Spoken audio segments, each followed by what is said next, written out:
Ok, entonces los videos anteriores eran para ver una introducción a la práctica 2. Seguimos con la introducción a la práctica 2. Para esto vamos a enunciar sin demostración, en esta ocasión, el teorema del valor final y el teorema del valor inicial. ¿Qué son estos teoremas? Entonces, por ejemplo, ¿qué es el teorema del valor final? Vamos a irnos rápidamente a la estructura y ahorita vemos las condiciones las que tienen que cumplirse para las que esta igualdad sea cierta, ¿no? Entonces se llama teorema de valor final porque precisamente nos dice cuánto vale f de t cuando t tiende a infinito. Cabe aclarar que independientemente cómo es f de t, puede que este límite exista o no. Entonces, lo que nos dice este teorema es de que si este límite existe, o sea, f de t cuando t tiende a infinito existe, no siempre existen estos límites, depende de cómo sea f de t, nos dice que es equivalente a que lo calculemos en el dominio de Laplace. Por ejemplo, si este límite existe, bajo algunas condiciones que le vamos a agregar, esta función f de t, su transformada de Laplace es f de s, y si lo multiplicamos por s, entonces hacer el límite de la transformada de Laplace multiplicada por s cuando s tiende a 0 es equivalente a hacerlo en el dominio del tiempo. Por eso se llama el teorema de valor final y es muy útil. Ahorita vamos a ver un ejemplo, ¿no? Entonces, ¿cuándo puedo yo hacer el cálculo de la izquierda o el cálculo de la derecha? Pues en principio necesito las siguientes condiciones. Necesito que la transformada de Laplace de f de t y de su derivada existan. Si ambas transformadas de Laplace existen, entonces la cuenta de la izquierda es equivalente a la cuenta de la derecha. Siempre y cuando los polos de s por f de s, recordemos que los polos son los valores de s que cancelan al denominador, en este caso de esta cuenta, necesitamos que esos valores, cuando saquemos las raíces de ese denominador, tengan parte real negativa. Si todo esto sucede, o sea, si la transformada de Laplace de f de t y de su derivada existen, y los polos de s por f de s tienen parte real negativa, entonces la cuenta es equivalente. Es lo mismo que lo calcule en el lado izquierdo que lo calcule en el lado derecho. ¿Ok? Ahora, de manera similar, ¿qué es el teorema del valor inicial? El teorema del valor inicial nos dice cuánto vale f de 0, la función evaluada en 0, la podemos determinar a partir de su transformada de Laplace, otra vez multiplicada por s. ¿Cuál es la diferencia? Que en el teorema del valor inicial, calcular f de 0 es equivalente a hacer el límite de f de s cuando s tiende a infinito. Para que esto sea cierto, necesito estas condiciones. La primera, suponemos que la transformada de Laplace de f de t y de su derivada existen, y la otra es que esta cuenta yo la pueda hacer, el límite pueda existir, y esto es aplicable cuando el grado del numerador de f de s, ojo, nada más de f de s, el grado del numerador de f de s es menor que el de su denominador. Si resulta ser que el grado del numerador de f de s es igual o mayor que el del denominador, no puedo estar aplicando el teorema del valor inicial. Ok, entonces con esas condiciones procedemos a hacer el siguiente ejemplo. ¿Qué dice este ejemplo? Lo que nos dice este ejemplo es que tenemos una transformada de Laplace. Tenemos y de s igual a 10 por 2s más 3 entre s por s cuadrada más 2s más 5. Ok, entonces, pues por ejemplo, yo puedo calcular transformada inversa. Como puedo calcular transformada inversa por fracciones parciales, resulta ser que esta transformada inversa nos da 6 menos 6 coseno de 2t por e a la menos t menos 7 sextos del seno de 2t a la menos t. Por favor, realicen la transformada inversa de Laplace para que vean que esto sucede. Entonces,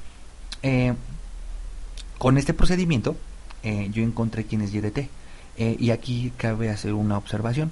Por ejemplo, este resultado pudo haber sido de la siguiente manera. Me dan esta función, le saco transformada de Laplace y llego al de la izquierda. O, equivalentemente, esto que está aquí es y de s. Esta es la solución de una ecuación diferencial en el dominio de Laplace. Es decir, esto satisface una cierta estructura de un sistema diferencial y con una cierta entrada al final me quedó esta y de s. Entonces pudo haber varias maneras para la cual llegamos a y de s. Una, que me den directamente y de t, o que ésta se obtenga mediante un proceso de resolver una ecuación diferencial. Es lo de menos. Lo que a mí me interesa saber es que si yo tengo y de s y conozco y puedo sacar y de t, me gustaría saber cuánto vale y evaluada en cero. Pues aquí no hay mayor problema. Y evaluada en cero, recordemos que cuando sacamos transformada inversa es para t mayor o igual que 0, o equivalentemente podemos multiplicar por un escalón unitario. Entonces, y de 0, pues es 6 menos coseno de 0 es 1, a la 0 a la menos 0 es 1, entonces nos queda 6 menos 6, 0. Y seno de 0 es 0, es decir, y de 0 vale 0. Ahora, ¿qué pasa si hacemos el límite cuando t tiende a infinito? Si hacemos el límite cuando t tiende a infinito de esta constante, pues es 6. Si hacemos el límite de esta función cuando t tiende a infinito, esto es coseno de 2t, que nunca supera el 1. Como t tiende a infinito, e a la menos t es 1 entre e a la t. Como e a la t tiende a ser un número muy grande, este tiende a 0. De manera similar, el término de la derecha tiende a 0. Por lo tanto, el límite cuando t tiende a infinito es igual a 6. Es decir, cuando t es muy grande, esta función tiende a ser el valor 6. Entonces, y de 0 y y de infinito existen.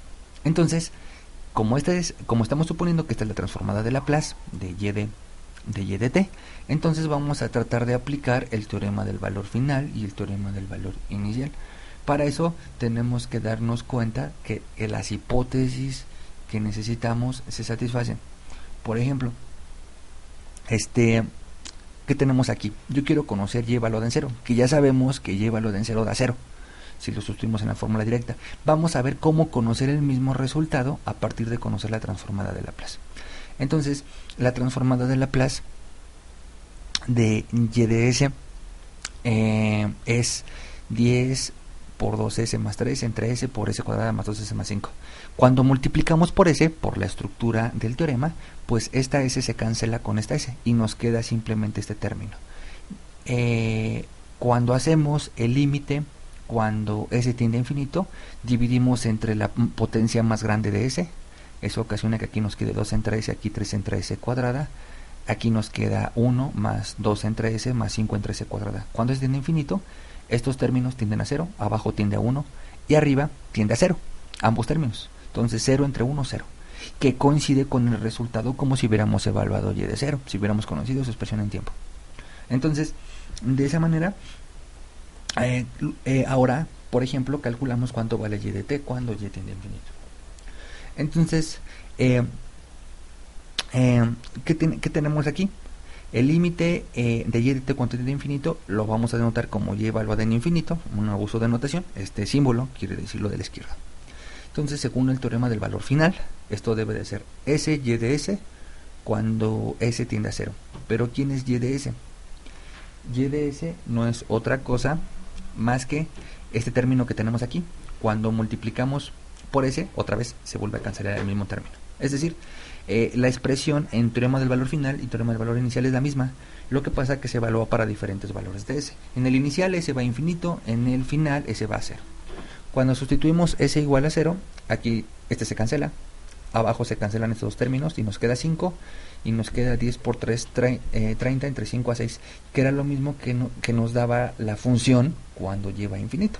Entonces, el teorema del valor final y el valor de inicial son muy utilizables, porque si a mí lo que me interesan son a qué tiende la función, no me interesa su forma analítica, sino me interesa a qué valor tiende cuando ha pasado mucho tiempo, pues no necesito sacar la transformada inversa. Con que conozca la expresión en el dominio de Laplace, puedo conocer el valor en el límite. Ojo, esto es aplicable porque no lo voy a hacer. Quiero que ustedes lo verifiquen, por favor. Hay que verificar por qué esto es cierto. Es decir, por qué coincide. Debe de coincidir porque resulta ser que satisfago las condiciones. ¿Sí? Entonces, eso se los dejo a ustedes para que lo chequen, ¿no? Y, por ejemplo, vamos a hacer otro problemita que tendría que ver con estos. Ahora al revés. Por ejemplo, yo tengo y de t igual a coseno 2t u de t. Es claro que y de 0 vale 1 por el tipo de función Y es claro que cuando t tiende a infinito este límite no existe. ¿Por qué no existe? Porque por más que crezca t, esta altura no tiende a un valor. Esta altura permanece oscilando pues, por la forma de la función. Entonces, mientras este no existe, mientras y valor en infinito, es decir, el límite cuando t tiende a infinito no existe, y valor en cero sí existe. Entonces, vamos a ver qué pasa, ¿no? ¿Qué pasa con el teorema del valor inicial y el teorema del valor final?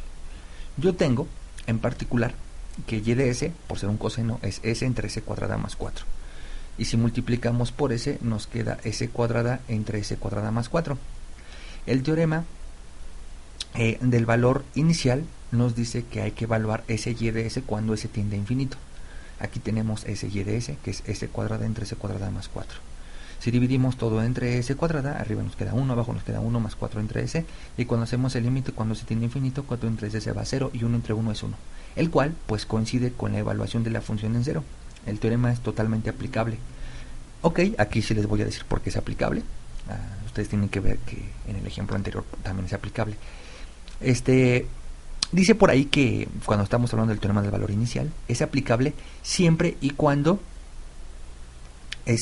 suceda que el denominador de y de s tiene grado estrictamente mayor que el numerador, o viceversa.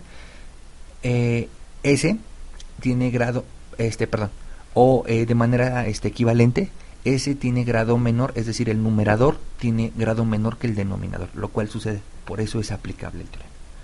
Ahora, ¿qué pasa? A mí me gustaría aplicar el teorema del valor final.